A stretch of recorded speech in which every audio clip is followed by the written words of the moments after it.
fortunate today to have bumped into Spencer Oliver at Punch London. Hi Spence, how you doing? Very good, Robert. Yourself? Pretty good. So Spencer, we've had a great week of boxing, one of the best shows I think in London for a long, long time. Give us your roundup of it. Yeah, I was fortunate enough to be there on Saturday night, and it was one of the best shows that I've been to in a long, long time. I was there as a boxing fan. Anthony Joshua going to do Kevin Johnson. No one expected him to do it in the manner that he did. We all expected to win, but no one expected it in 2 rounds. Yeah, I mean, that's it. I mean, no one at this point had stopped Johnson, had they? I mean, he's been in with all the big prospects, and Anthony seemed to really do a job on him. Yeah, he did. I mean, we got Klitschko, he took 12 rounds, Derek Chisora 12 rounds, Tyson Fury 12 rounds, so we was expecting rounds in the bank for Joshua, and I think that Matchroom were as well. And he just walked through him, and he just established himself as one of the leading contenders in the heavyweight division after only 13 fights. Quite an incredible feat, and I think that he is the future of heavyweight boxing, without a doubt. So looking forward and looking now, I suppose Matchroom, Eddie Hearn have a problem, because what can they give Joshua next? I mean, what can he do? They've got to start giving him some real matches. Yeah, I mean, but people thought that was a real match. To be fair to Joshua, you know, he can only beat what's put in front of him. People thought that was a real match. I think that the obvious fights for him now really are Derek Chisora, maybe David Price would be on the agenda, you know, Tyson Fury. All these fights are going to happen within the next 6 to 12 months, I believe, and then, you know, Klitschko's obviously at the top, but then them sort of fights I can see probably 18 months away from now. But I think that at the moment you could be looking, and we've got Dylan White, don't forget, as well, who beat Anthony Joshua as well. There's another fight for him. So there's loads of fights out there for him, but you know, I think that we just have to see where he goes. But Price probably or Chisora will probably be next. And don't forget, looking into the name we haven't even mentioned down the line, Deontay Wilder. Yeah, well, he's, for me, the best heavyweight out there at the moment, but one that I believe Anthony Joshua could win. But I think it's all about timing, and, you know, I think Matchroom has done a great job with him so far, just steadily bringing him along, and he's blowing everything away. I don't think he's been past 3 rounds yet, has he? I mean, he's just walking through everyone at the moment, and I think that Deontay Wilder is probably 2 years away, but a mouth-watering contest, both explosive punchers. Wilder, like Anthony Joshua, is very athletic, and it's a fight that I think the whole world would want to see. So we've started off talking about that heavyweight contest. Give us some other highlights from the show. Well, Lee Selby against Grudovic. I think that was an amazing performance from Selby. Again, he was up against it. He was probably starting a slight underdog. Grudovic was making his 5th defence of the title. Great fighter and IBF Fighter of the Year. And Selby took him apart, boxed amazingly. They call him the Welsh Mayweather, and I think he stepped up to the plate on Saturday night and established himself as one of the best featherweights in the world. And where do you think, obviously now he's a major world champion and a potential superstar in the making. Yeah. Very pleased for the Sanagars, Chris and Jamie, because they've done a great job with him, and I think they're good guys and it's a good team and they're due their success. But what do you think's next for him?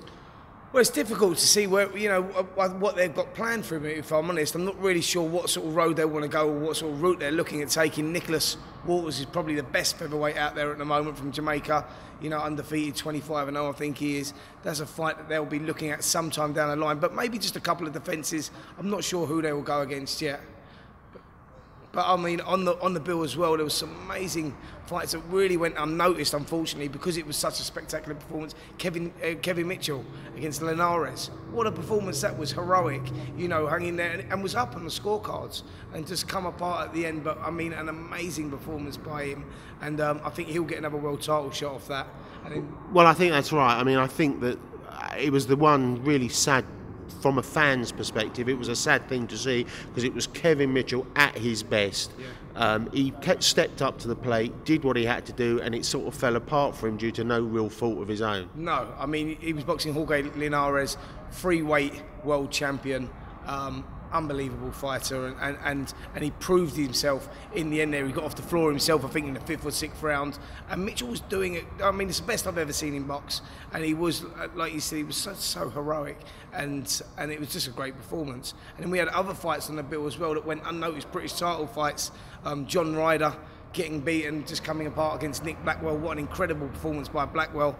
Ryder started off dominating the fight, Blackwell coming back so well, and Ryder just coming apart. And also, who was the other one we had? Craig Evans, yeah, Craig Evans as well. against Scott Cardell. What a performance that was as well from Cardell. I mean, great contest. I mean, there was 7 title fights on there, and every one of them lived up to their expectations. It was an amazing bill. Of course, the fight you haven't mentioned was the main event. Brook, Frankie Gavin. Well, Brook, Frankie Gavin for the world title, IBF world title, was probably one of the worst fights on there. I mean, Brook was done what he had to do, boxed amazingly. Frankie Gavin was maybe a little bit outclassed and probably proven a step too much for him at that level. But Brook got the job done and done it in good fashion. You know, keeps that title fight alive with Amir Khan. That's the fight that everyone wants to see, and a possibility we could see that next summer. I mean, mouth-watering contest. Khan obviously chasing Mayweather at the moment, but whether that's going to happen or not is, you know, I'm unsure about that at the moment. I think they're talking about September, aren't they? But I'm not sure that will happen. And so if that doesn't happen, expect Brook versus Amir Khan, and what a fight that would be. Yeah, we were with Amir Khan, and obviously a few days ago, and obviously that's a fight that Khan wants. But was the performance with Algieri, did it do him a favour or not? Because he showed his skills, but he also showed his frailties against Algieri. Did that encourage Mayweather, or did it show Mayweather that maybe Khan shouldn't be in there with him? Yeah, it's a difficult one, isn't it? I mean, because if anyone was going to give Mayweather problems, it's Amir Khan because of the speed factor. I mean, at that level, it's all about styles, and Amir Khan's style, for me, gives Mayweather a lot of problems because he matches him for speed. He's got incredible footwork, so that'd be a difficult fight for Floyd Mayweather. One that I think that Mayweather would win, but I think it was a difficult option. But then against Algieri, Khan didn't look particularly great. You know, he had his moments of looking quite fragile, as you said, and you know, I think there's maybe a fight that Mayweather would take, but he might have other plans as well. Yeah, some people said that Algieri was an improved fighter by having John David Jackson in the corner, has really sharpened his act up. Sure, Algieri, I mean, he put in a great performance. Just wasn't good enough on the night, but put in a great performance and proved that he belongs at that level. I mean, he got taken apart by Pacquiao, and there was doubts on whether he was really world class, although he'd been a world champion before. There was doubts, not that he was world class, but whether he belonged in that level, that elite level. I think he proved there that, you know, he can compete with the best of them. So we've looked at the great couple of shows just past. Anything that's whetting your appetite looking forward? Well, it's a difficult one, isn't it? I think I'm looking forward to July the 18th. July the 18th is going to be good. Anthony Corolla boxing for the world title. Scott Quigg on there as well. Another great bill. Anthony Joshua's been added to that bill as well. So I'm looking forward to that. And then it's September the 12th. I'm looking forward to that one again, back at the O2. Anthony Joshua will be headlining against one of the big names we've probably talked about. That would probably be someone like David Price, and that's a fight I think the whole country would want to see as well. So them two shows in particular are the ones that I'm really looking forward to. Spencer, thanks so much. Thank you very much. Good interview, apart from us both losing here.